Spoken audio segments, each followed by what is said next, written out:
Good evening.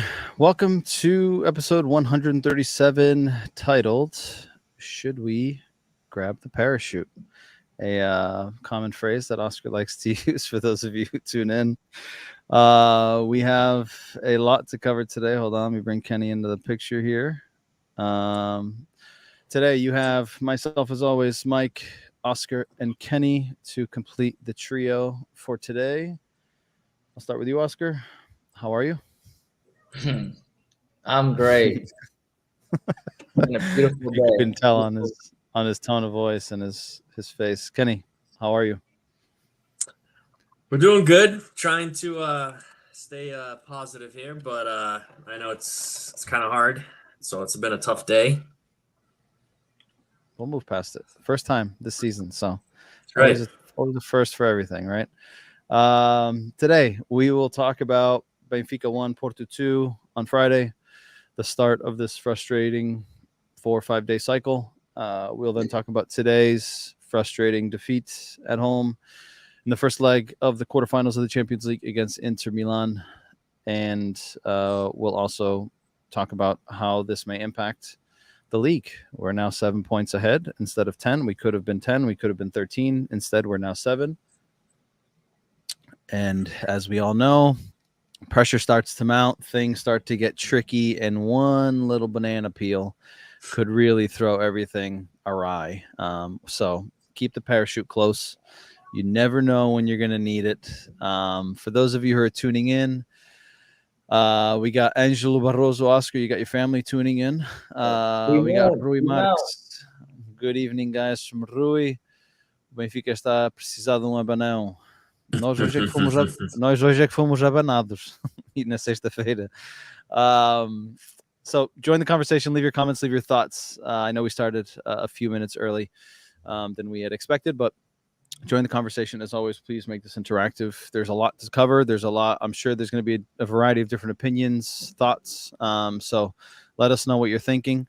Para a malta que esteja a ver em português, esteja à vontade de participar aqui nesta nossa conversa. Deixem os vossos comentários, as vossas opiniões sobre o jogo com o Porto e o jogo hoje com o Inter de Milão. Obviamente que irão haver várias opiniões sobre o que sucedeu. Mas esteja à vontade de participar aqui nesta nossa conversa. Todos falamos português, por isso iremos falar sobre os vossos comentários.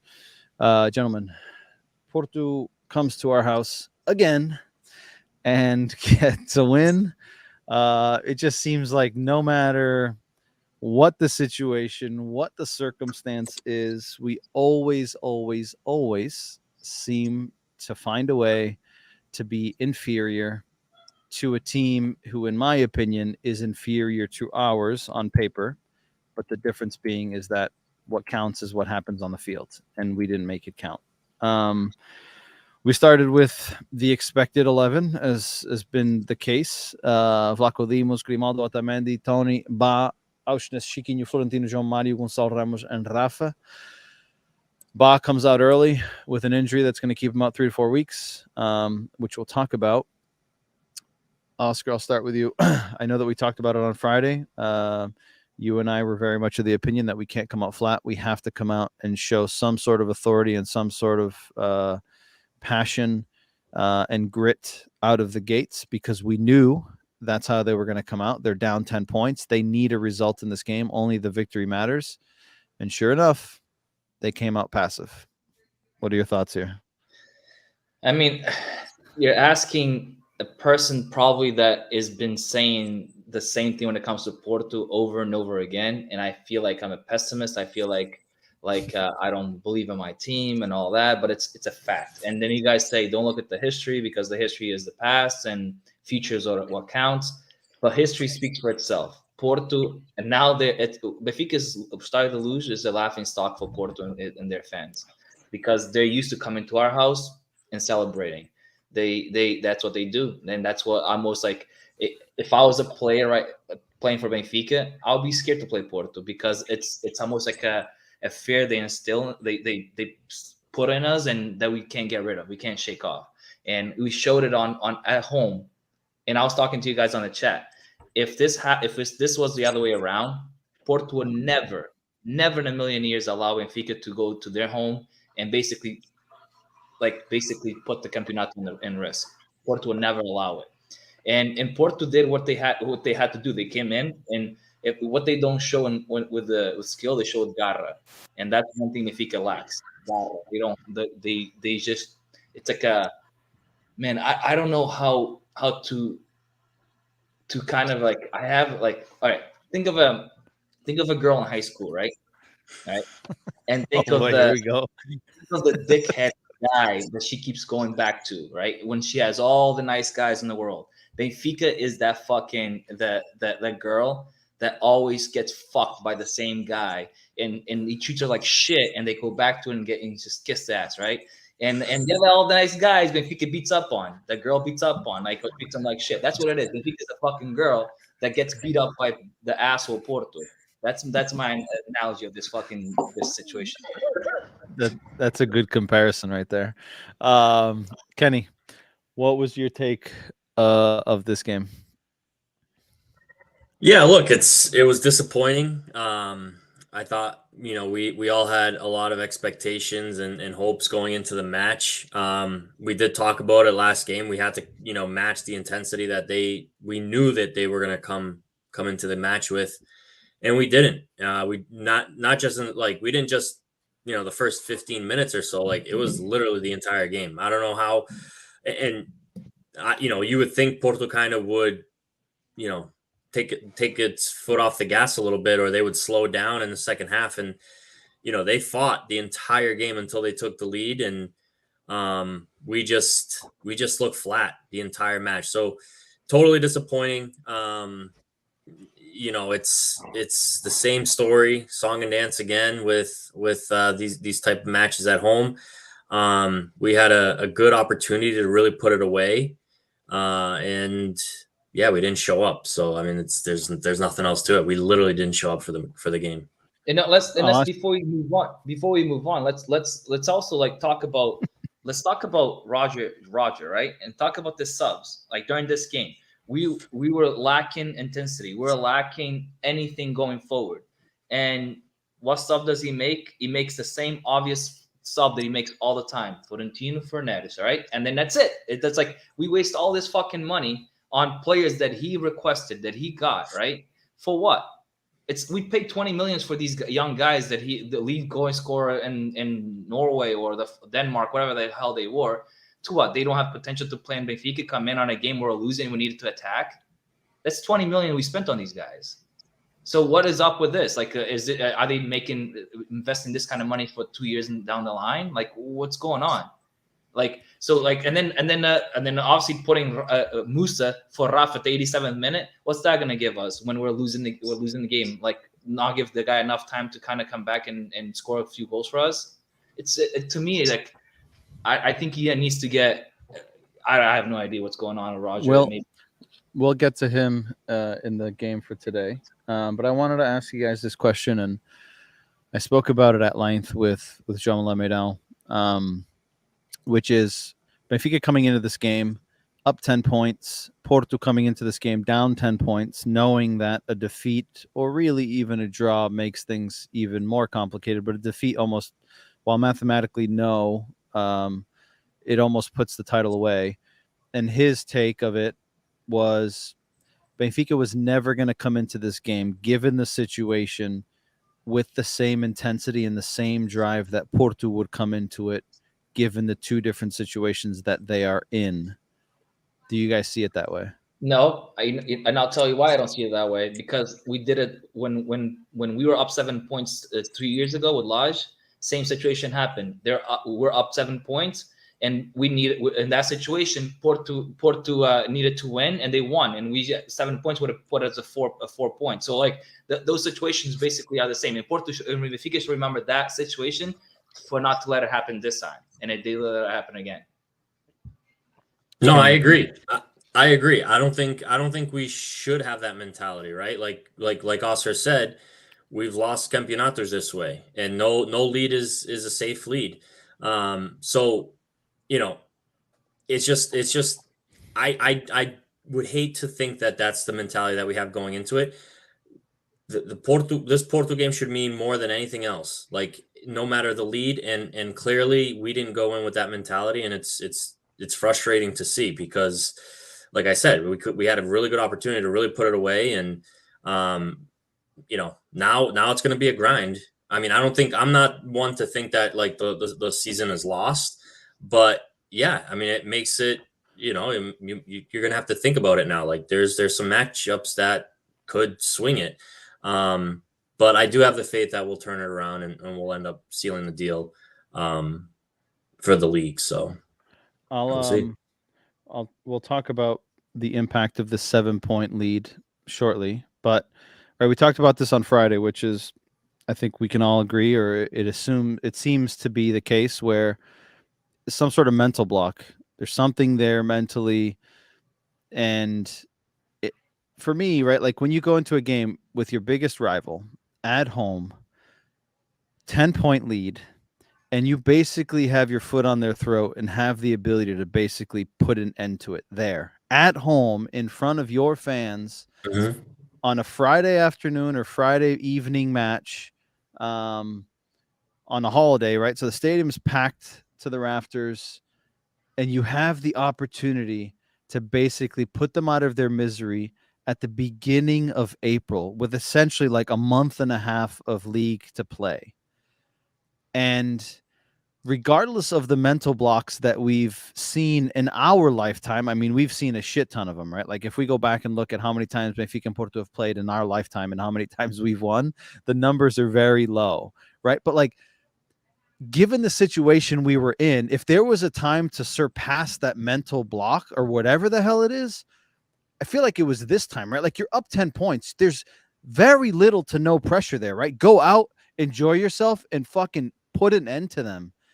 And even in that situation, we couldn't do it. Now, imagine if it was the other way around and we're down 10 points and they come to our house and we need to fight for our lives to get a result. We probably would have came out of there fucking destroyed. So, like, what is it that we need to do as a club to get past this hump? It seems like it's a hump that we'll never get past, or at least we haven't in my 35 years of life. How the hell do you guys see a way out of this? I think we need to invest in men and not children. Here we go back to the conversation about the youth academy or go out and buy players, right? No. I mean, like you guys still remember the years we had the Katsaranis and Petites and Karagunis and all those guys in the midfield. Those guys were men, and they would fucking leave their skin on the field because they played. Doesn't matter who they play the same way. These kids, like, and Tino has proven in the past, like, that's why he said the first with Lodge in the first half of the season, he was a superstar. People asking from Twitter Seleção. Same thing this year. And then all of a sudden, a bad game or a bad few games, and what happens to Tino? Bench, and then loaned, and then all that. So we're playing with a bunch of kids that still haven't grown up with that or at least learned that mentality of like, a loss is a loss, move on, and let's get past it. We had it with Ferro in the past, superstar. People were saying that it was better than Ruben Diaz, and all of a sudden a few bad games, and where the hell is he now? Like that's what I mean. Like we need to, like, I think it needs to start in the youth academy, like instill garra in these guys, and which we're not doing. And then all of a sudden something bad happens, and poor me, and I'm the victim, and there we go. Well, to be fair, we talked about this last pod, right? I mean, we kind of took the mentality of the coach. Let's face it, Roger Schmidt isn't a fiery guy like Sergio Conceição. He's a more passive coach, and we look like it on the field. So we've been a finesse team all year. We've played good football all year, and in these matchups, again, well, this one specifically is the one that's stood out, right? When we needed to go in, like, pedal to the metal, we didn't show it. We were passive. We were holding the ball too long. Like, it's just, we were never. It didn't seem like we were mentally in it from the very beginning. So it could be from, like, we've had years with JJ where you would expect he's got the fire in him, and we still don't. So I can see your point too. Like, it doesn't matter who the coach is, we still don't develop that fiery image that Porto typically has.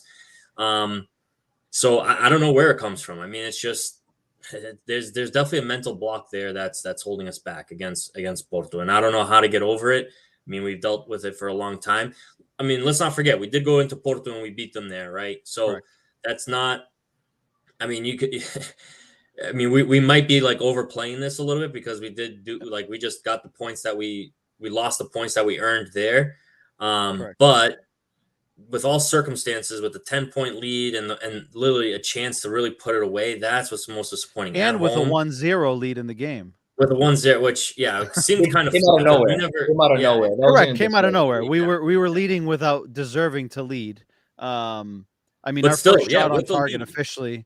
Our first shot on target officially was in the second half when Chiquinho hit a left-footed shot or right-footed shot directly at Diogo Costa, because Gonçalo Ramos' shot officially doesn't count as a shot on target because it hit the crossbar. But apart from that, Porto was all over us, was by far the better team. Like, there's no debating it. Like, they were better than us. And it's funny because Neil says here in the comments, Porto was disallowed 2 goals. The first goal, I don't think it was disallowed because he blew the whistle on the foul on Audi, so it wasn't considered a goal. But even though we couldn't beat them at our home, as much as Porto stinks this year, when they play Benfica, the rivalry motivates them, right? And like when we look at Porto on paper, like he has literally duct taped that team together with some of the. I mean, he's got his kid playing right back, left back. He's got injuries. He's got guys out, and somehow, some way, right? Oscar, you touched on it last week. Somehow, some way, they always manage to stay in this race. Right. Yeah. And once again, when push came to shove, I don't know what it is, but they not only won, they absolutely dominated that game. There was no contesting it. They were better in all aspects of that game. They pressed us. We looked like a bunch of amateurs out there. We couldn't get the ball out of our back. We couldn't possess the ball. We couldn't string 4 or 5 passes together. And this is probably, I mean, most Porto fans will probably tell you that this is one of the worst Porto teams they've seen in a few years now, right? And we still couldn't figure it out. I want to run through some of the questions or comments here quickly. Rui says, I said this a lot of Benfiquista since Christmas. We do not have a bench, hence why Roger has to play the same guys most of the time, and now you can see how tired they are. Absolutely. Did you guys... I mean, we saw that today, and we'll get to that. But did you get that sense as well on Friday? 100%. They were tired. Yeah. They were not running. João Mario looked like he was walking the whole game. He looked terrible. Was a speedy, his skill, best skill is speed. He looked like he was getting beat by everybody. It's just like we looked absolutely tired. Like, and I don't know if we're gonna. I mean, the next few games is gonna be 3 days, every 3 days, so it's gonna be very challenging. I'm wondering to see what it's gonna do. Agreed. Greg, it's a new name here, or at least it's not ringing a bell, but thanks for tuning in and welcome. If you're new, if not, thanks for continuing to tune in. He says Nez needs to start against both Chaves and Inter next week. Guy has been a revelation when getting subbed on, and we look a lot more dangerous in the past 2 games. We'll get to him as well. Ângelo says, amigos do Benfica só está a passar uma fase mais difícil. A falta do Enzo, o Porto este fim de semana já vai ter dificuldades em ganhar. Contra o Benfica em casa fazem sempre o jogo até doer. Tem de ganhar. I don't agree with this, and we talked about this in the comment, and Kenny actually mentioned it in our chat after we lost, saying, I see Porto dropping points. I'm of the opinion that they're last place. Yeah, Santa Clara is last, and I was just going to look at their fixtures, right? They got Santa Clara at home, they got Passo Ferreira away, Famalicão in the Taça de Portugal, Boa Vista at home, Famalicão again in the Taça de Portugal, they got Aroca, Casa Pia, Famalicão, and Guimarães, right? Like, they have a pretty easy schedule. And I said it the other day in our chat, if anything, that win on Friday is going to galvanize this team, and I would not be surprised to see them win out the rest of the season. Kenny, I know what your stance is, unless you've changed your opinion since Friday, but Oscar, do you agree with me? Kenny, go ahead. No, I am of the opinion that they could easily lose a game within the last ones remaining. I still don't believe they have a good squad. I think that they were. I agree. Casa Pia could be a difficult game. At home, If it was away, I would agree, but I think at home it'll, especially final 3 games of the season, if they're in it, that that I mean, we're 7 points, right? So that could be, right, say we win out and they win out. That could be that second to last game could be, right, the deciding for them, right? So especially at home, I don't see them dropping points at home. But Casapi has been a they've decent lost side this points at season. home. How many? What? They have. At Yeah, home, I just don't they think. have I don't think they have Porto has that good of a team. I think they were definitely riled up to play this one. Maybe it the energizes them the only rest of the way. the But only I still feel that they don't have a good squad or as good of a squad, and they'll slip up I again. but they agree. make up for it in Garre. I'll tell you, the only two teams that I think it depends if they are winning out is Aroca and Guimarães, and the only reason is because they're fighting for Europa, Yep. right? So that's the Yeah. only two teams that I see playing really hard and to get a spot in Europa. So that's the only two that I see giving them a chance. Yeah, and Guimarães is last game of the season. Yeah, that could So- already be decided. But I'm talking Yeah. about Oroca coming up in 2 games. They're fighting for Europa, so they might be fighting for something. Yeah, it'd be interesting. Let's see what else we got here. Neil says no team in history has lost the league on a 10-point advantage, even though it's now 7. Neil, if anything we have learned over time is Benfica doesn't make things easy. We've already seen a 7-point loss in the league a few years ago. Listen, I wouldn't put my hands over the fire because we've seen some crazier things. Ângelo says agora, amigos, vamos ser campeões 2023 e vamos surpreender na Liga dos Campeões e vamos todos juntos ver a final a Istambul. Oh, primo, não foi esse jogo hoje, pois não. Deus te ouça. Neil says Porto was this. Oh, we already read that one. Ângelo says este fim de semana vamos comer o bom presunto de Chaves. Let's see what else we got here. Ângelo is reminding me of Luis. Muito optimistic. Rui says we need a punisher in the midfield, Petit or Gattuso or Luizão type player. I mean, I do. I think we lack some steel there, right? Florentino's not a guy that is going to bully people around. He's not going to get stuck in. Chiquinho, even less. Even less, right? So, like, right, we don't have an Uribe type player, right? Like, Uribe for me is like so good. I love Uribe, even though he plays for Porto, but he's a complete player.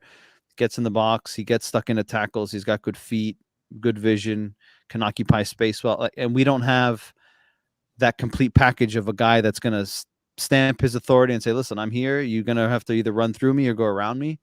So I can agree with Rui in that sense. But then again, right, like Oscar, I think you said it earlier in the podcast, we have a lot of finesse players, right? And Benfica for years has been recruiting that type of player, right? Whereas Porto recruits more of the I'm going to run through 16 walls for you type player, and we are more of the finesse team. So but doesn't usually surprise me. the ones that run through the walls for you and for the coach are the ones come out on top. Usually that's my Correct. experience.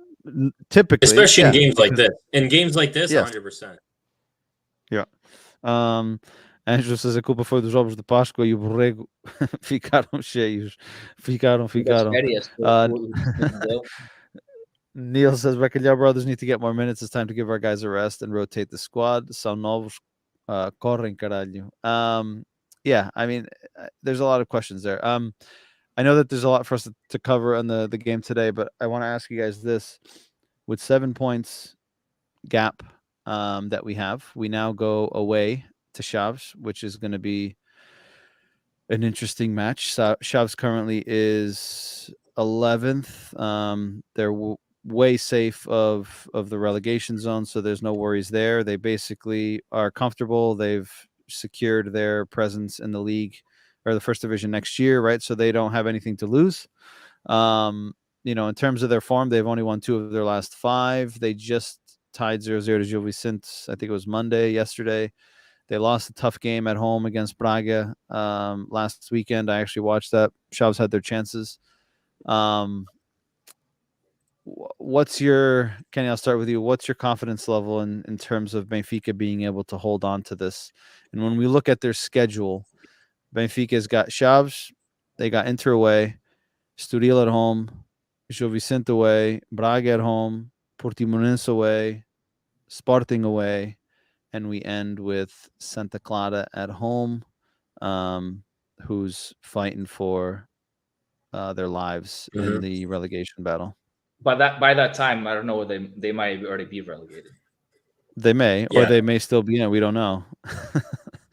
Yeah, no, I'm still pretty confident in the league. I think we'll end up. I think this is just another slip up. It is what it is. It's unfortunate, but I think we still finish the season strong and hopefully finish it off early, and it doesn't even have to get to the Sporting game at least. I hope that's what happens, Oscar. I know that you're potentially on the other side of the argument. No, because I've had this nightmare over and over and over again. So and then became reality. So my being a realistic here, I'm scared. That's the reality of it. If Porto was in the least 7 points and I was a Porto fan, I'll be completely comfortable. But because it's Benfica and we're in the lead, and because of the schedule we have, I'm scared. I admit it. Xavi's game is going to be crucial to turn things around. It sucks. I mean, Xavi's already secure, so because I like Xavi's too. So I hope we turn it around in Xavi's and come out with a good performance before we go to Inter. And then we have some tough games, man. I mean, Gil Vicente away, they beat Porto. So it's and then we have Braga, and then we have Sporting away. That's tough games. And if we don't show up against Xavi's and turn things around right away, then all my faith in this team just goes down the drain. Yeah, 7 points is still a lengthy lead. There's still a handful of games to go. I'm with Kenny on this in the sense that I think this is just a hurdle, although it feels like a massive hurdle. 2 back-to-back losses, something we haven't experienced at all this season.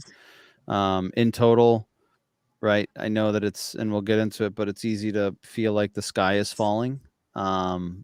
Even though when you look at it on the surface, we have 4 defeats, one of them being in penalties all season, right? And we've played a significant amount of games. I think we can all agree that we've been superior in 97, 98% of those games, right? So it's not like we are looking at the days of JJ where, we had a handful of good games and then we had a ton of mediocre games where we sucked and we managed to get a result. And we've had those, right? But I think overall we've had a big enough sample size to believe that we're not going to throw this away. With that said, the game against Xavi's, I think, is going to be the dictator of what is to come for Benfica of 2022-2023. If we drop points at the weekend, yeah, momentum swings. Yeah, I mean that's no doubt.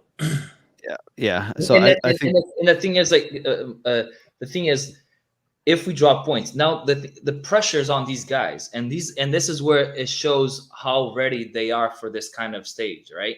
There's a lot of pressure on this game, and a game they should win, right? But the pressure be on them. I just hope they can turn it around. I hope they can lead with that pressure. And that's why I have doubts. Is a lot of these players, I have doubts they can deal with that pressure, or at least go in and do whatever they can to win this game. And I don't see it happening. I mean, I see it we beating Xavi's, but I don't have that kind of faith in these guys to lead with pressure.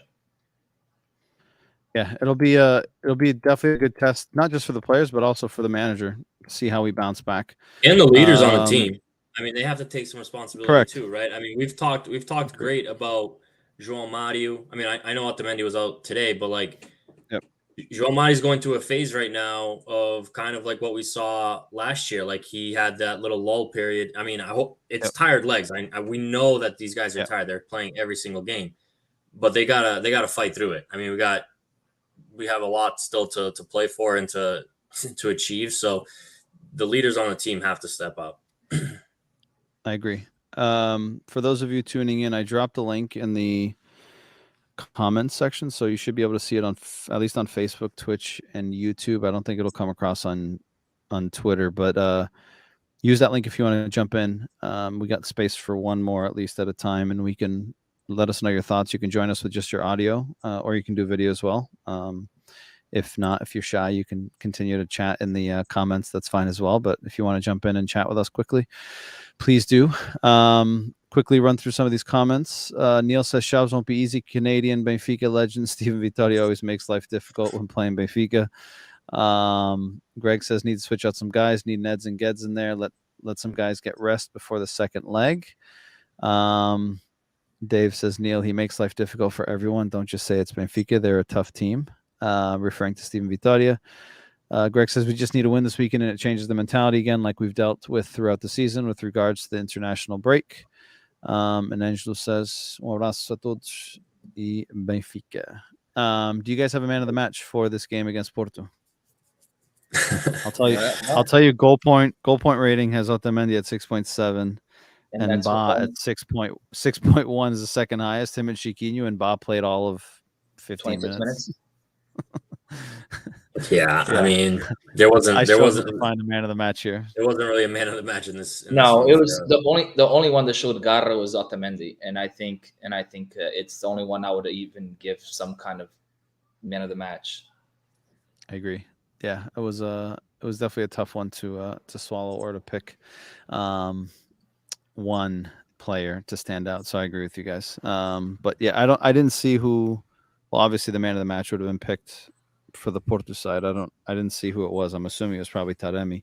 But yeah, goal point gives it to Otamendi. The lowest rating was 4.7 for Rafa, which isn't surprising, to be honest. We move on to today's game. Inter Milan, a Milan side that comes to Portugal again, having knocked out Porto in the previous round of the Champions League. First leg here at home against an Inter side that has struggled for consistency this season in Europe or in Italy. I believe they're currently second in Italy, if I'm not mistaken. I could be wrong, but I think they're second. And Roma might be third. But I think if Juve hadn't done some dodgy stuff and hadn't lost a dozen points or whatever the hell it was, I think they would have been second. But regardless, this Inter team, I don't believe they had won a game since they beat Porto in the Champions League, if I'm not mistaken. I think there was something like a run of 6 games or something. Either way, Benfica comes into this off the back of that defeat at home against Porto. Inter, I believe, tied this weekend against Lecce, if I'm not mistaken, as well, 1-1. We knew it was going to be a tough game.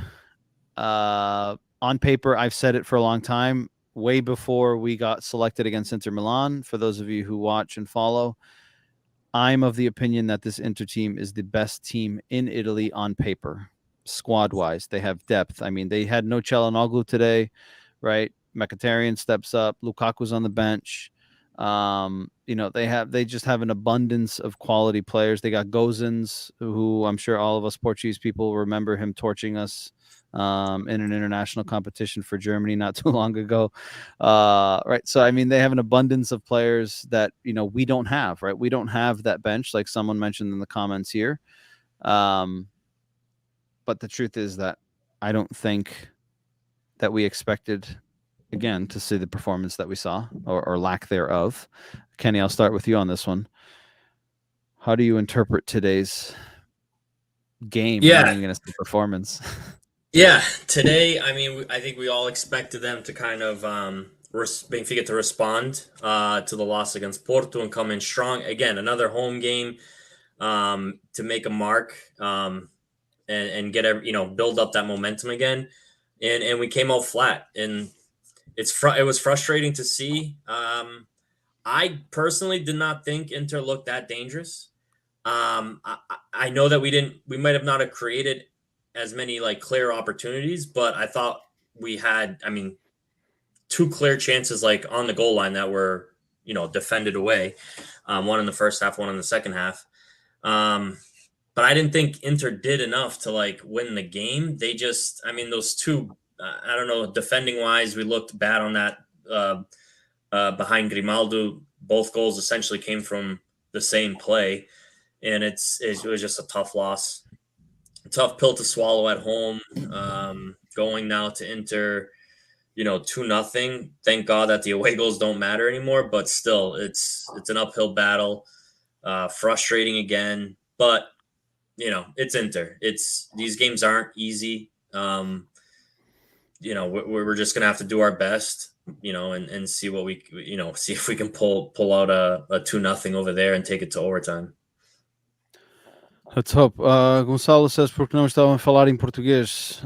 Gonçalo, isto é hoje aqui o nosso podcast em inglês, do nosso Cantinho Benfiquista. Amanhã ou quinta-feira, dependendo da disponibilidade do outro painel, teremos o nosso podcast em português. Por isso, amanhã ou quarta-feira ou quinta-feira, a partir das 21 ou 21h30 hora de Portugal, teremos aqui o nosso podcast em português, mas hoje é o nosso podcast em inglês, mas esteja à vontade de participar aqui nesta nossa conversa. Deixe os seus comentários aqui na caixa de comentários, que todos percebemos português e iremos falar sobre as tuas questões ou opiniões sobre o jogo. Not to forget, Oscar, I'll pass it to you, not to forget that Otamendi's out, right? Huge leader of the back line. Morato comes in, hasn't really played consistently for a long time. Ba gets hurt against Porto. Gilberto comes in, hasn't been playing consistently for a long time, right? So that in itself impacts a lot. When you add that on top of the defeat on Friday, when you add that onto some tired legs, when you put all of this together, it makes things more difficult. And like Kenny said, right, like when you look at the goal point stats here, right, expected goals for us, we actually had a higher expected goals than Inter had, based on chances created, based on, I'm assuming the algorithm is based on chances created, activity in the opponent's box, which is interesting to see. That one stands out, right? 33 Yeah. to 11. I mean, to get 2 shots on net with 33 possessions in their area, like that's right. Just poor. Yeah. Oscar, what's your take on this game today? I mean, I think it was just a continuation of what happened Friday. Kenny said it, and he said it well. We just came out flat. I was expecting a bigger and better reaction from Benfica at home, knowing that the fans were pissed off from Friday's game, and like they're due to show some kind of like, hey, listen, we're here. And a lot of the players after Friday's game, they said the best thing that could happen to us is playing right away. So we were expecting them to come out, balls out, you know what I mean? Just go through, like you talked about earlier, go through the walls in order to get this win, or at least get a good game play, like at least make the fans excited to see them react like that. And it was totally the opposite. We saw a bunch of tired legs, and starting to get annoying is we see the same 11 week in, week out, every 3 days, same 11. It's already guaranteed the same 11 is out next week, right? So it's like, unless there's a yellow card, we have the same 11, and there's no chance in hell anybody can go through all these games with the same 11. You can't, and that's we won't not get better until these players, especially the players that play all the time, the João Mario, the Freddy, the Tino, and Chiquinho just started playing after the Enzo left. But those guys play 90 minutes a game. It's impossible. And I don't see us running through teams going forward if we don't rest these players. Yeah, I think it was obvious to see that we had some significantly tired legs, right? And we can obviously get into the conversation about the manager here. What I think stands out here, at least in the goal point ratings, is highest goal point rating on Benfica is David Neres, who played all of 25, 30 minutes, which for me, right, we've talked about this, right? And I want to get your opinions on this. And right, Rafa has given us a lot, right? But I think we can all agree that since Rafa got hurt, he still hasn't found his form. I don't know if he's still got a knock, if he's not 100%, but he's just not performing at the level that we need him to in that position, right? Rafa is that guy that connects our defense, our midfield, and our offense in the sense that he drops in, he picks the ball up, he's able to go at defenders, he starts to create some numbers in our positive side of him being able to break a tackle. Now we're running at their back line, right? And he's not able to do that, which then makes it a lot more comfortable for the opposition, and it makes it more difficult for us to get out on the counterattack. And Ned, on the other side, has shown in the last month that he's regaining his form, right? And it's a struggle for me to understand why we continue to force the Rafa situation. I get that he's one of those guys that in one moment of brilliance can completely unlock a team. I get that. But I think we can all agree that against Porto, he was on the field for 87 minutes too long. I think today, of everyone on the team, he probably had the most impactful plays going forward. But again, which tells you how lacking of creativity we were as a whole, right? When Rafa, I mean, I don't think he had any shots. He had that play down the sideline that he got a corner kick out of. He got fouled and clipped a couple of times. But yeah, the shot on net. Yeah, the shot on net to the goalie. Oh yeah, they hit the goalie on the chest. Yeah, the defender basically assisted him. I can't be the only one that's struggling with this decision. So my thing with Rafa, right, is we haven't been a team that's been countering well, in my opinion. And I think a lot has to do with Tino and João Mario immediately slow down the game and are incapable or just not finding Rafa in space. And I think that's where Rafa obviously is more dangerous, is when he is in space. And we're finding him late and we're not countering efficiently enough. And I think a lot of it has to do with Tino. I think Tino's been pretty poor these last two games. And especially today, I noticed more when there were opportunities to kind of feed that ball, he would turn it back around, slow it down, and then just, you're back to, stuck to having Inter on defense and trying to get around them. So I think Rafa is still the biggest threat on the team, if we can get him into space and we can get him that ball. But we just haven't been able to do that because I think we're slowing down the game too quickly rather than going at pace. I can agree with you on half of that, and Oscar, I'll pass it to you. One game that comes to mind, right, is away to Rio Ave. In that first half, we had 4 clear counterattacking opportunities, and we decided the wrong decision every single time. So I think we've had chances on the counterattack. Obviously, we didn't against Porto. We didn't have too many again today. But I get it, right? Like, he's given us a lot, but I think there's certain situations where it's like, listen, we're going to ride the hot hand, right? And Ned's clearly has been an impact player coming in off the bench. We're going to start him. We're going to bring you off on the bench. You got legs, you got speed, right? You come in the last 20 minutes, 25 minutes. They got some tired legs, right? Now let's see if we can use that to our advantage. And instead, I feel like we're burning 60 minutes or 65 minutes and we're not doing anything. And then by the time we make that decision, it's too late. Oscar, what do you think? No, I agree. I agree with what Kenny said. I think there's 3 players on the team that really need to rest. And that's João Mario is one of them. He needs to rest. Today, you even texted one of the plays where he lost the ball by himself. Like he looked like he was like sleepwalking. Like he was the only one on the field, and the guy just came behind and took it. Like, what the hell? Like, you're playing with your little kid, and you just let him take the ball away on purpose so you can feel good, right? Like that's like that. Those guys, they need to rest. I can tell they're super tired. And Freddie is not the same Freddie that we saw since like 3 games ago. He was balls out too. He's been a lot of bad passes going on.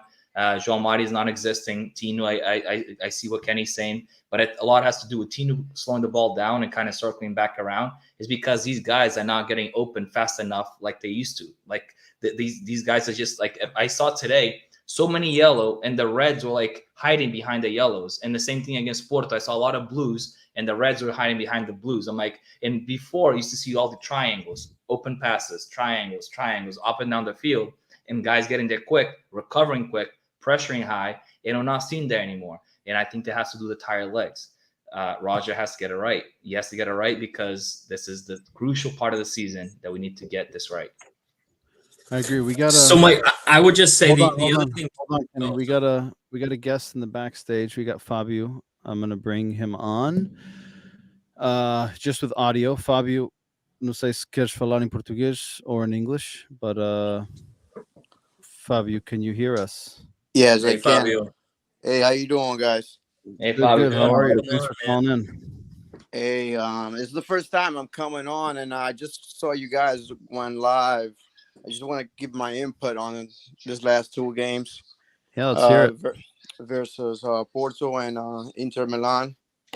My conclusion, like I got from these 2 games, is we lack quality on different positions on the team right now, mainly on the midfield. Since we lost Enzo, it's not been the same, because Enzo, as much the guy didn't want to stay, but as much as we can say, the guy is a top player. Is you can see the difference between Enzo and Tino or Osners, Chiquinho, all those guys in the midfield. And I think Enzo would be a big difference on this game today if he was still with us. But he's gone, so good luck to him. Anyways, also I think we lack quality and more options on the wing, because what I saw the game, we played with 2 like a contention, like dois jogadores de meio campo de equilíbrio, o João Mário e o Osners, e não dão profundidade Exato. às alas, e não vão à linha, não cruzam uma bola e não tentam ir para cima dos laterais. Sim.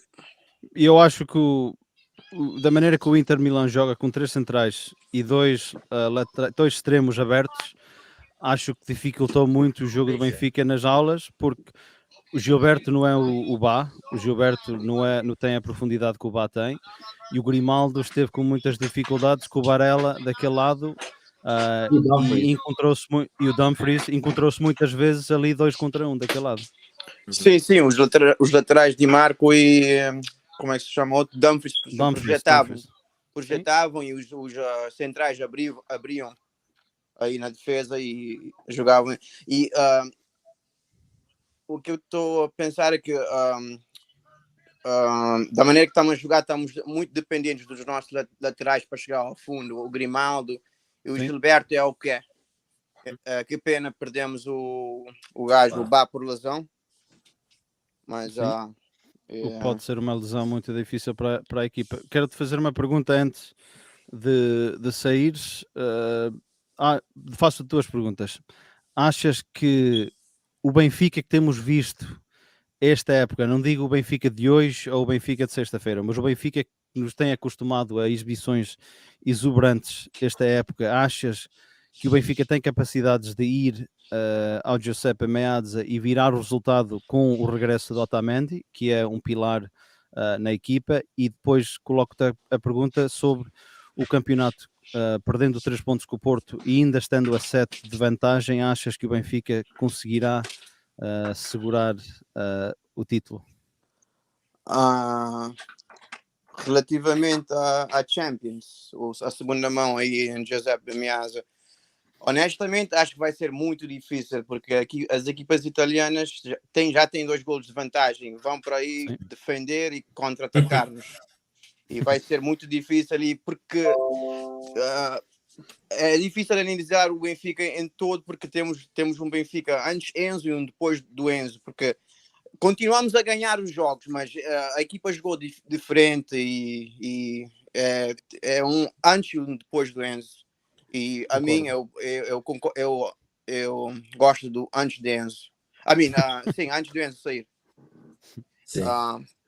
Relativamente ao campeonato, temos 7 pontos de vantagem e se fôssemos perder a liderança, isso seria um desastre. Seria um desastre. E relativamente aos jogos só queria adicionar relativamente aos jogos com o Porto, não sei o que passa com os gajos, acho que se borram ou não sei. Chegam aí e têm um bloqueio mental. É verdade. É difícil de explicar, é difícil. O Fábio, liga-nos de onde?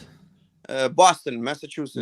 Boston, ok, está perto aqui de nós. Hoje estou em Milford, o Kenny também está em Milford, o Oscar estava aqui em Milford, mas fugiu para a Flórida. não gosta do frio. Eu tenho uma pergunta para o Fábio. Espera aí. Sim. Fábio, estás a dizer que as alas é um lugar que o Benfica está a sofrer muito agora, por exemplo, estes últimos 2 jogos. Mas nós temos 2 alas no banco que ele não usou, por exemplo, hoje. O Guedes e o Neres entrou muito tarde. Então, O Guedes vem de lesão. Mas, sim, o Guedes vem de lesão, mas podia trocar. O Enzo foi para aqueceu, estava para entrar e depois sentou-se no banco de novo. Nós precisamos de profundidade. O Fábio tem razão, precisamos de profundidade, precisamos de ir ao canto, cruzar a bola, e nós não podemos fazer isso com o Arsenal e com o João Mário. Não são essa qualidade de jogadores que eu tenho. Então a culpa de quem é? Não vi a segunda parte hoje, mas pelo que eu estou a ver, o Schmidt demorou e nem mexeu, só fez uma substituição durante os 90 minutos. Sim. E isso é inaceitável, porque se a equipa não está a fazer, tens de mudar algo, tens de fazer alguma coisa para mudar o rumo do jogo. Sim. Sim. Mas em relação às alas, não temos muitas opções. Temos o nosso melhor ala, na minha opinião, é o Neres. E o gajo coloca-o no banco. Precisas de homens com desequilíbrio para fazer o desequilíbrio, mas o João Mário e o Austin são mais de contenção, de equilíbrio e tudo controlar isso. O jogo. Sim, controlar o jogo. Agora, não temos muitas opções. Veio o gajo, acho que é norueguês, o Sheldrup. Sim. Mas acho que o miúdo não está preparado, porque o homem não joga. O miúdo não joga. Não sei, não há outra opção viável a não ser o Guedes. O Guedes chegou de lesão e acho que não dá bem fisicamente para jogar. Acho que seria um risco. E acho que é por isso que ele demorou muito tempo a meter o Guedes, que de certeza, se o Guedes está em forma, que ele entra mais cedo. Só que, estando parado 4 semanas ou 3 semanas, ou que foi operado, lançando muitos minutos num jogo desta intensidade, acho que seria um risco. Mas é a minha maneira de ver a coisa. Desde já, Fábio, um abraço para ti, obrigado por participares aqui neste nosso cantinho e, como sempre, viva o Benfica. Boa noite, Fábio. Viva o Benfica. Obrigado, Fábio. Obrigado. Prazer. Good stuff, Fábio. Thanks for calling in. I agree. One thing, Enzo offers something that Chiquinho does not offer, which is a shot, right? I think he also offers. He's able to a long ball, but his long ball is like on a rope. Yeah. Right. And that's a huge difference when you're trying to flip the switch on the side of the field, right? Like that ball, and it's just on a rope, it completely swings that team over, right? Whereas right now we struggle to make that transition because it either takes 2-3 passes to get across the field, or that ball is basically bombed, which still gives the team the ability to shift over. But I noticed one thing that post Enzo and pre Enzo was with Enzo, like you said, the ball on the rope to the far corner, whatnot. We just get the ball there directly, quick, and counterattack right away. Now it looks like we're pushing it back, going to the centrais. Centrais go either to the lateral, or they bomb it up themselves. So that kind of slows down the game tremendously and gives the other team opportunity to get the ball back a lot easier. And I think that's the biggest difference with Enzo and not Enzo. I agree. And Oscar, I know you want to talk about the manager here. Hence the hashtag Roger Ball ? And I know that in our comments, in our chat, you've been very, I don't know if critical is the right term. Maybe uncertain or unsure is maybe the better term in regards to his renewal so early, not having won anything. But the way I look at it, and I'll give it to Kenny first, and then we'll let you defend your argument. Right, like Benfica renewing with Roger Schmidt, for me, at least the way I interpret this, wasn't, because he's won anything, right? Because he hasn't, right? We've fallen out of the Taça de Portugal. We fell out of the Taça da Liga, right? Yes, we're in first place at the time with 10-point advantage in the Portuguese League. Yes, we're in the quarterfinals of the Champions League, maybe a step further than what the goal was. I'm sure the goals were to get to at least the quarterfinals, right? So, or the round of 16, or at least the first knockout round. But I think we're further along than maybe we would have expected. I think the way I interpret this is it was a security blanket for us, the club, in the event that, right, he is getting some attention. He is a German manager. There's always the potential. Let's protect ourselves, right? Obviously, he hasn't won anything yet. And I know, Oscar, you say Bruno Lage did the same thing, and then we sacked him. I know Nuno has said it in our WhatsApp group as well. But obviously, him renewing doesn't change how we play, or it shouldn't, right? Him renewing isn't going to change the way he approaches a match, right? I don't play into this whole like we shouldn't have done it. It was too early. This, that, and the other thing. I just think we're running into a difficult situation, and it was bound to happen, right? Like we've lost 3 games all season, right? Like I think we can all agree that we didn't expect this, right? First year, foreign manager, right? We've all said from the beginning, we have a pretty short bench. We had a phase there where everyone was healthy and we had guys like Geddes coming off the bench and we had a few options off the bench, but I don't think there's the impact there, right? And like, while he wasn't the best manager in the world before the Porto game, he's not the worst manager in the world. Now, there always has to be the space for criticism. And I 100% agree with you on that. Substitutions taking too long. Agree with you on that. Always using the same players. Agree with you on that. Right. But that's from our perspective being treinadores de bancada, as they would say. Right. We don't know what the hell's going on in practice. Right. Like he could not see certain capabilities in certain players, might not see that they're fit. Is he at fault for some of it? Of course. Right. Mm-hmm. Could it be lack of motivation, lack of interest? Maybe that player doesn't really fit what we're trying to do, right? That happens constantly, right? Does he have a fault in that? 100%. But I struggle with the idea of like we were on a high, right? We were playing well, and it's not just us saying it, right? There's commentators, there's pundits from outside. Carlo Ancelotti just said in his prediction or his presser for the game tomorrow, Benfica is a surprise of the season. They're better. They're in a better phase today than Inter is, right? So it's coming from all angles, right? It's not just Benfica fans saying that we're doing well, we're on a high. But I just struggle with the idea of like, I feel like we're so here or here, right? Like I feel like there's never any middle ground. Like we're either the best or we fucking suck, right? Like, and again, every club goes through these phases, and I feel like we just need to criticize when criticism needs to be had. But I feel like sometimes we go to, and I'm not saying you specifically, Oscar, because I've seen a shit ton of comments on social media. And I agree with a lot of your criticism, right? The tardy changes, only one change, right? The team's clearly lacking some fresh legs. But I struggle with the idea of like, we're either the best or we're the worst. Roger Schmidt's either the fucking best or he's the worst. Don't forget, we went to PSG and tied. We tied PSG at home. We went to Juventus and won after being down. We beat Juventus at home. We fucking dumped on them, and then we had a mental lapse for 15 minutes and almost let them back in the game, right? We're 10 points ahead in the league. We went to Porto and won. We lost to Porto at home, right? So, like, there have been situations in this season that we've all collectively said he read the game well. He made the right changes. Mm-hmm. He made substitutions in the first half. He made substitutions at halftime, right? So while he did good things, he's bound to make bad decisions.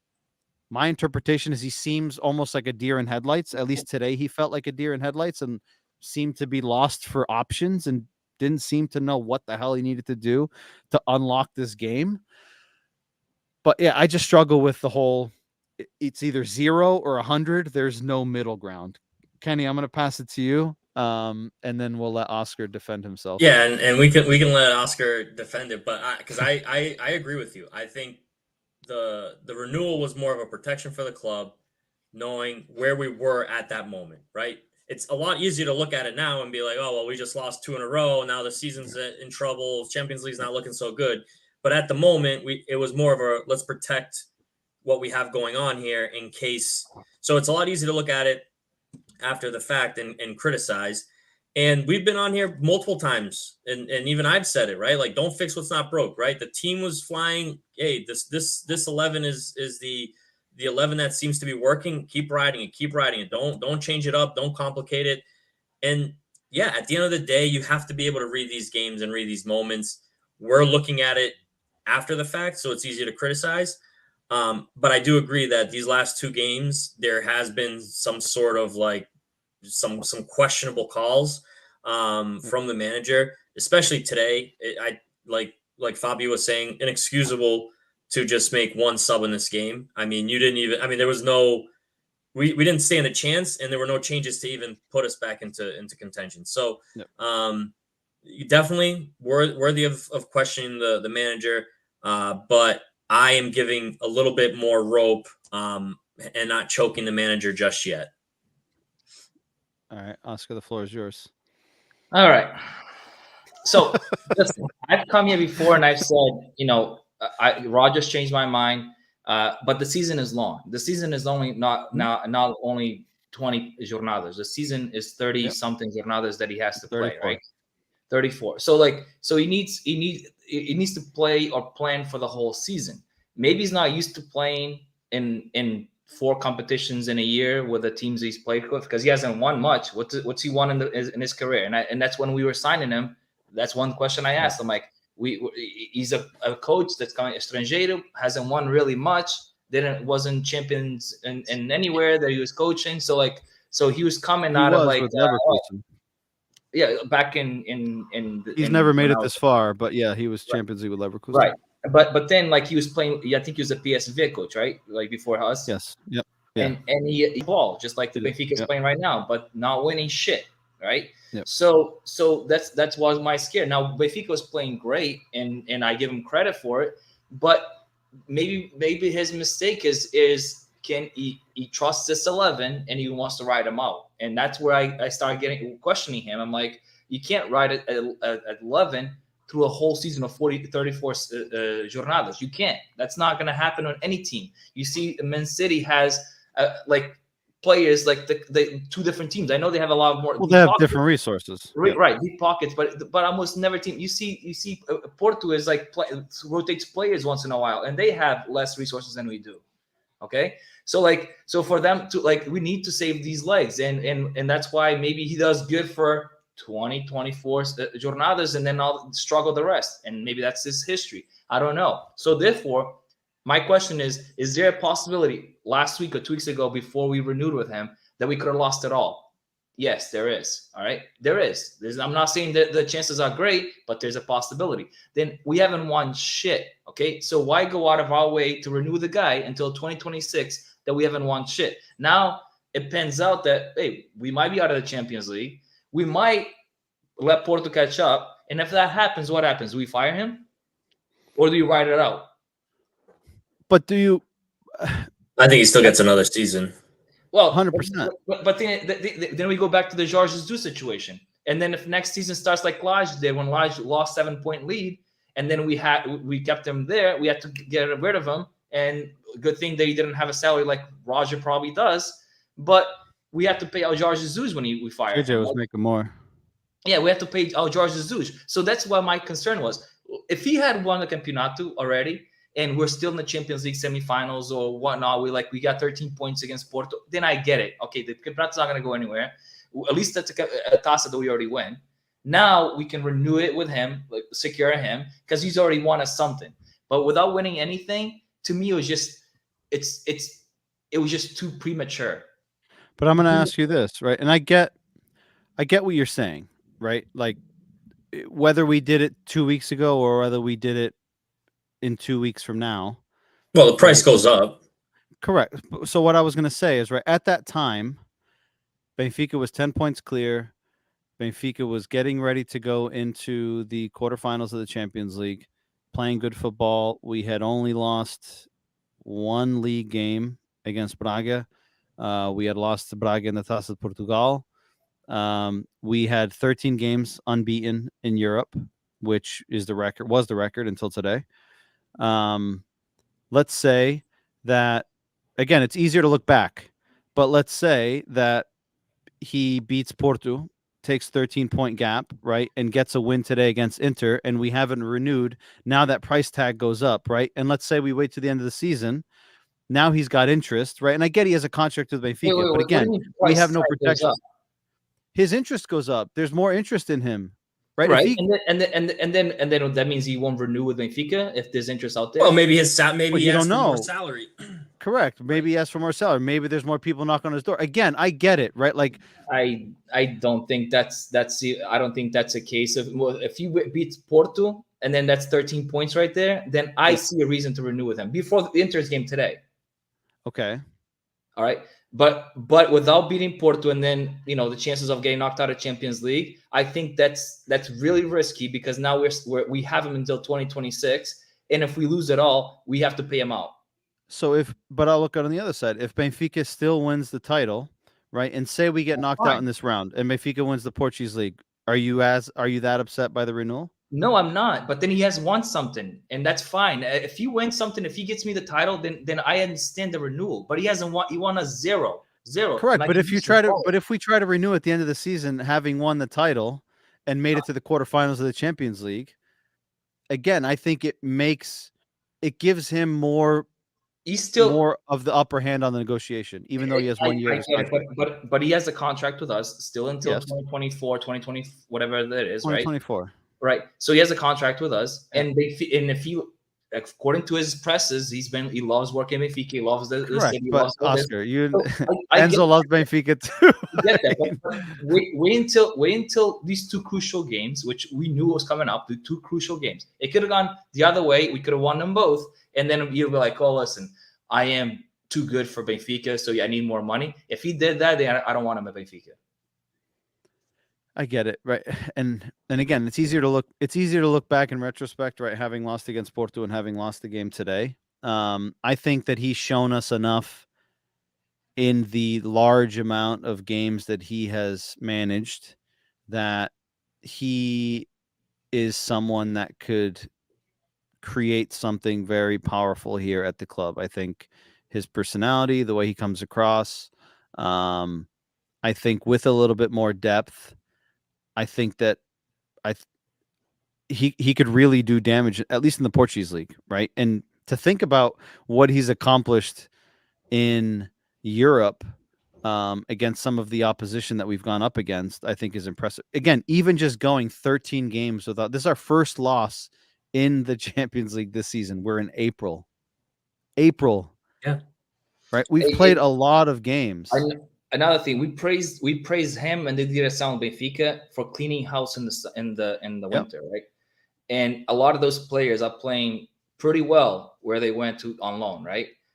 Who? The left back, or that used to play for, what's his name? He's scoring golazos and Nuno Tavares, just stop. No, not left back. The left footed, the lefty, the guy that went to Germany somewhere. Gil Diaz, stop. Gil Diaz. I get it, but he's a player. He's a player that we talk shit about, just like Chiquinho. We talked about Chiquinho just like we talked about Gil Diaz. He shows signs of But I'm gonna flip it on you, right?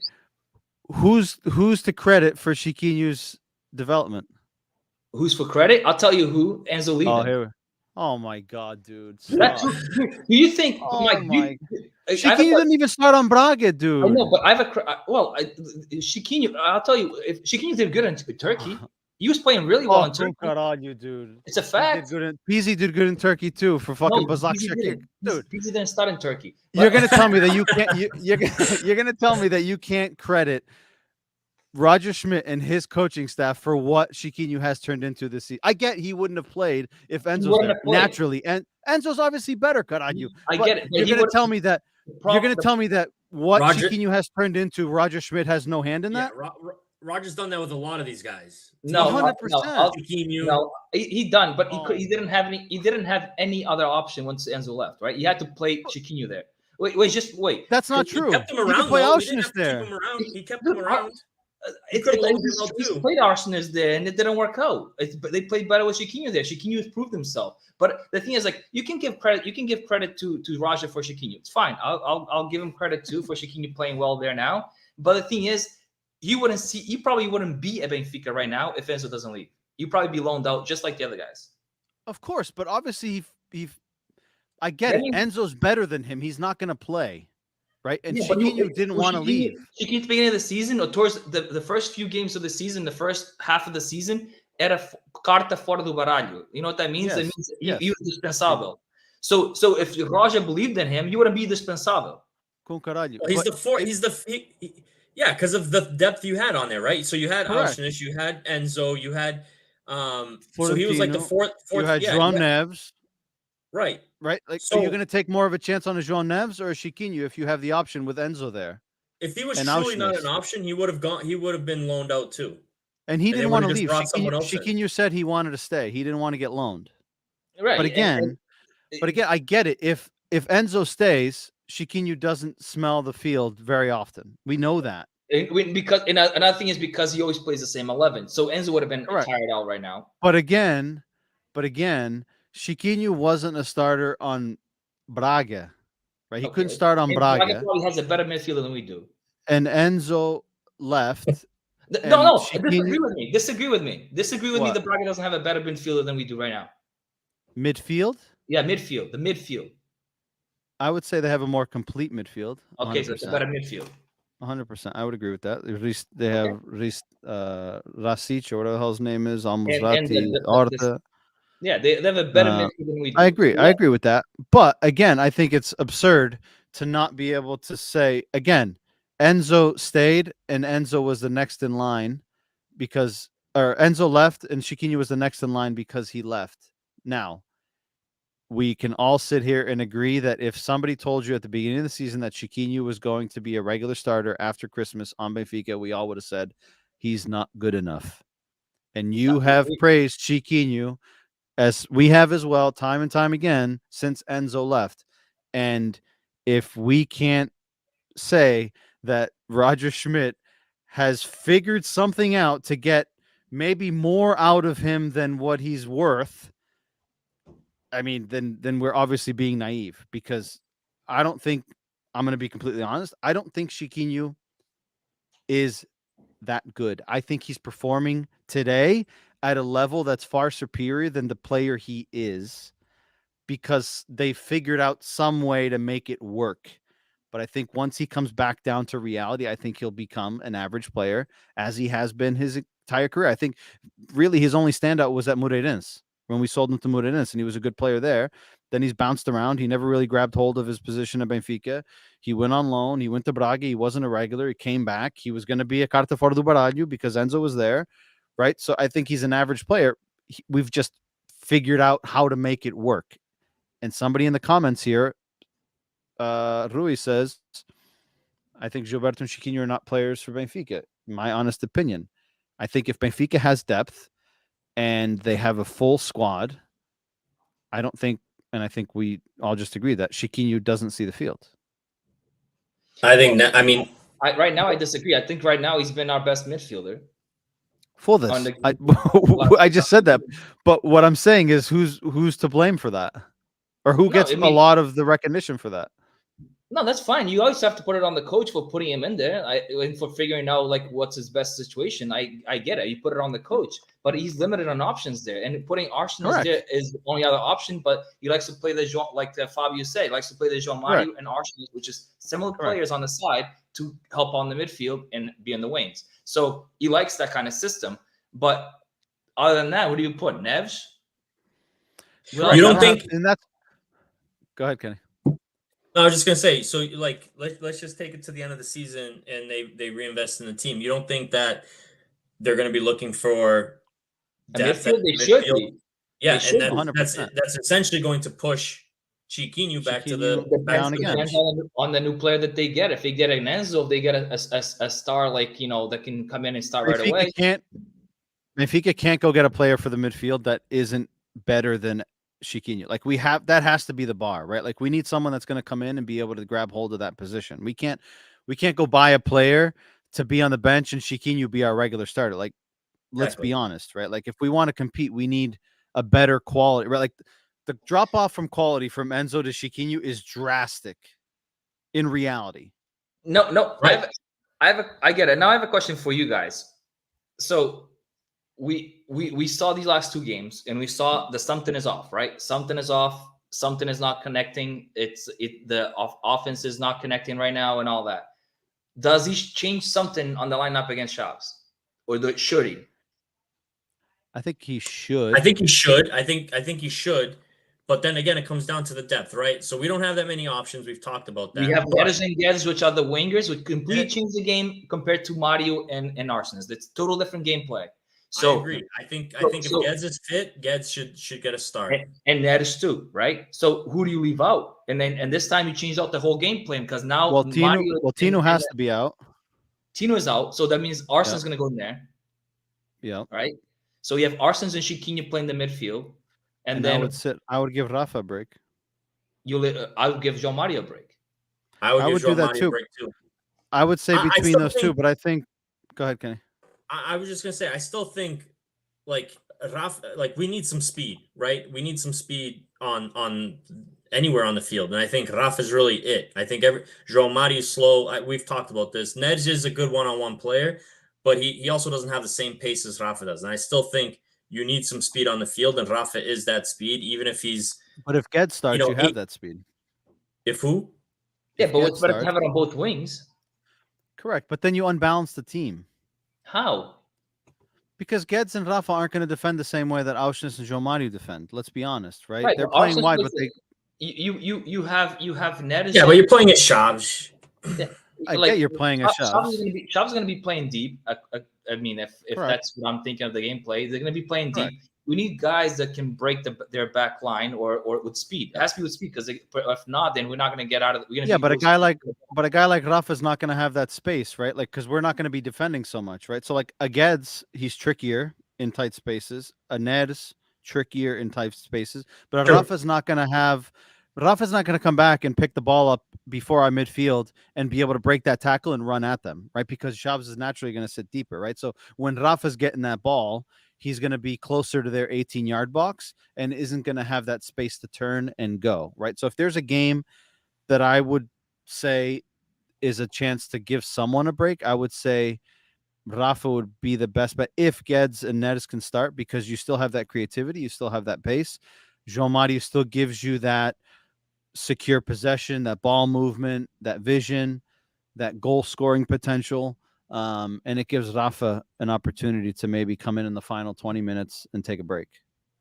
So with that said, right, and when we're looking at Chaves, we're talking about Chaves, Joaninha. We don't want to skip games. We don't want to look. Yeah, but looking ahead at Inter, right? Would it be good to give? Because I think Rafa is going to be critical in that Inter game because we're going to have to. Yes. So give him the rest and then hope that he's fully recharged or whatever, or do you try to play him into form? Maybe I don't know. You know what I mean? Like keep him in there and play him into form for the Inter game. I would play him, like I said, I would bring him in last 30 minutes, right, against some tired legs against Chaves, give him that run out, let Ned start, and against Inter, right, like we need to go for it. We need 2 goals. Inter's going to sit back.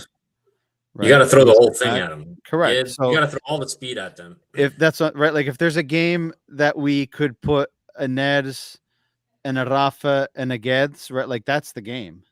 Right. Yeah. So if anything, use this Chaves game to maybe give him a break from the start, bring him in later on. Or again, you can even do João Mario, right? Like maybe João Mario needs probably more of a break than Rafa does because Rafa was out injured. He's been out a few games. João Mario has been playing 90 minutes a game, and that guy looks tired. Yeah, and I can agree with that as well. Yeah. So I think either one would be a decent option. It's just a matter of it'll be interesting to see what he does. Oscar, I was going to ask you, right? Like we talk about depth, right, and lack of substitutions, and I'm going to ask you, like, who on this bench today, right? We have Bada was injured, Ristich is hurt, Otamendi was suspended, and Draxler's been out, right? But like when I look at the bench today, right, and we talk about substitutions, we have the 2 goalies, Samuel Suarez and Dragoms. But then we have Gonçalo Guedes, who's coming off 4 weeks surgery, clearly going to be lacking match fitness. We got Lucas Verissimo. We got Petar Musa, who he seems to only put in, with 5-6 minutes. We got Chernadur, who's I've seen him play in the youth level. He's a solid player, but again, lacking that experience.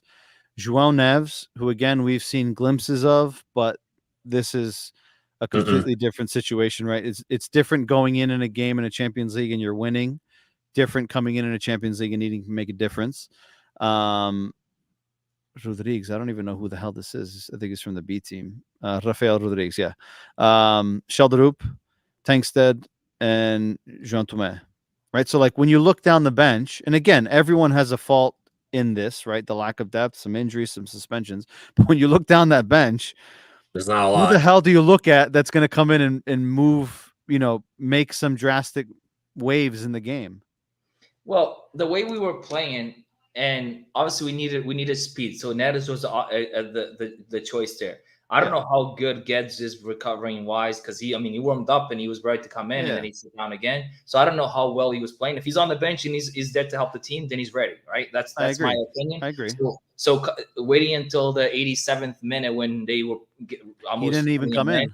It's so stupid. I'm like, why the fuck are you gonna put him in now? Like, this should have been at the 70th minute, 72nd minute, and give these guys 30 minutes to kind of see what they can do. And then Musa's a player that we were bombing balls up top. We were trying to get the direct game, but to Gonçalo Ramos, and that's not gonna work. To Gonçalo Ramos and Rafa, they're two short guys in Stakas on the defense of Inter, right? So Musa is a guy. If you're gonna bomb balls up top, then you have to have a Musa that who's tall enough, who's physically that can hold the ball better. So to me, those guys should have been way earlier. I agree. Yeah, I will say this too. I think sometimes you got to throw in like one of these wild cards. I mean, I think we see it typically in Champions League where like a youth kid or a younger kid can come in and be a difference maker. I don't know. I've heard you guys talk about the Cher kid. I don't know. He seems like a big-bodied guy. I don't know if he's got enough talent to be out there, but sometimes I think you got to take a chance. I mean, and throw one of these kids in there and change it up. I mean, you have nothing to lose, so you might as well, put these guys out there and see what they have. You do and don't, right? Like, what if he throws in Chernobyl or Jean Neves, right? And like fucking shit goes south. Right, then it's like, why are you putting in kids? You do it right. So like, there's always two sides of the coin, right? But I agree with you, right? Like every change you make is a risk, right? Like that's what you're getting paid big bucks for, right? You're putting risks out there, right? You're trying to figure out what puzzle pieces are going to fit and what's going to make it work. So, but what risk are you taking when you don't make a change? Exactly, right? Like so. But again, you're out there to make decisions, right? Whether they're good ones or bad ones, whether they're going to work or whether they're not going to work. Joaninha agrees with you, Kenny. You got a fan today. So again, I think there's criticism that needs to be had when it comes to certain decisions that Roger Schmidt has made or not made. To close it out, I think that I think it's Saturday against Shavs. I think Saturday's game is going to dictate what the rest of our season looks like, in my opinion. If Benfica drops points against Shavs, the Inter game is going to be tough, and the rest of the season is going to be tougher. And then I'll really start to get nervous. Kenny, how are you feeling about this weekend's game? Quickly, I think we'll bounce back. No, I'm still optimistic, and I think we'll bounce back. I really don't think we're going to just fall off the wagon here with like these 3 games in a row. I think Porto, Inter, I think it's it's tough to say, but it's reasonable to see, okay, these are 2 back-to-back games, tough opponents, we lost them. Now losing a third with Shavs the season that we've had would be a huge disappointment, but I think we'll pull it off and we'll right the ship. And then it's back to Inter. At that point, I think the Inter game, the second leg is going to just be all or nothing, right? You got nothing to lose there. You got to go at it. So if you're out, you're out. I think it's still a pretty successful campaign. And then you just got the rest of the league to finish off what we've been working hard for. So I think we're still in good shape, and I'm pretty positive the rest of the way. Yes, Joaninha, we are all Trás Montanos, but Shavs is already safe, so that's fine. And even if they were not safe, they shouldn't have given Porto open the legs. Oscar, how you? Let's see the pessimistic side. No. I The think it's going to be. realist I side. think it's going to be. We're going to win this game, but I think it's going to be a game just like the Riwav one. It's going to be like a very, very low scoring game where we score a goal and then we struggle the rest of the game. That's what I see. I see a Riwav identical game to Riwav's. All right. Well, sounds like it's going to be another stressful week with Shabs and then away to Inter. As always, thank you for everyone that was in the comments, joining the conversation. Thank you to Fabio who called in earlier. We got a game on Saturday. We will be back next week. We'll probably do the podcast on Wednesday night, just to cap off the Inter game. Hopefully, it'll be two wins instead of 2 L's. Up. Yeah, two L's or maybe some less positive results. But those of you tuning in after the fact, don't forget to leave us your thoughts, your comments after the fact. We read all the comments on the audio platform as well. Don't forget to check us out on the various social media platforms. We finally, on all platforms, we just broke 37,000 today across all platforms. We hit 2,000 on Twitter, which was the mark we were looking to achieve. So thank you for all of those who support us and I guess keep us motivated and give us a reason to come on here and say things that maybe don't make sense or maybe do make sense. I don't know, but clearly we are saying something that does make sense if people keep coming back and listening to us. So we appreciate all of you guys. We will be back next week, and as always, gentlemen, a pleasure. If we one last thing, if we come back next week and we're 4 losses in a row, I will blame someone, and I'm gonna blame Oscar. That's Why you gonna blame me? Why you gonna blame me? I'm just gonna blame you. I sometimes I don't like the attitude you come in here with. My hashtag next week, if we lose to Shabs, is gonna be totally different. You'll see it. Don't forget to hit the like on the video on YouTube if you're tuning in. Don't forget to subscribe, follow on the various social media platforms. Gentlemen, as always, a pleasure, and we will see you guys next week. Viva Benfica. Good night, fellas. Bye.